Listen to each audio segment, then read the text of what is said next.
on the deck of their vessel and stuck a knife deep into it and hacked off its fin, cutting deeply into it, and then told his colleagues to help him throw it overboard back into the sea where it would swim and sink and starve or just bleed to death.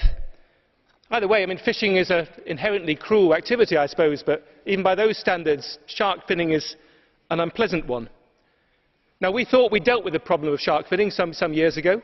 Of course, we left loopholes, and now the Commission has come back and is closing those loopholes, and I hope we'll end it once and for all. But that should be seen as a first step, because we know from the figures that shark species across the planet have experienced massive declines in the last few years.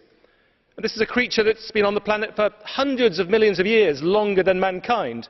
I'd be very sorry if we saw the elimination of entire species during the course of our own lifetimes. Can I just turn to the issue of small-scale fisheries? Now, we know that small-scale fisheries, by and large, employ, generally, more people in the fishing sector than the large-scale fishing that generates so much income.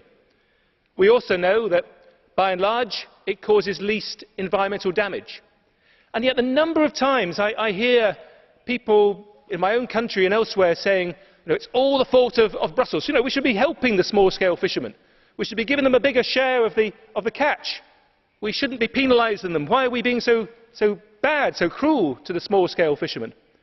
And yet, of course, it's not Brussels. It's not the Commission. The Commission, European Union, shares out the fishing opportunities to member states. It is member states that decide whether the big vessels get it or the small vessels.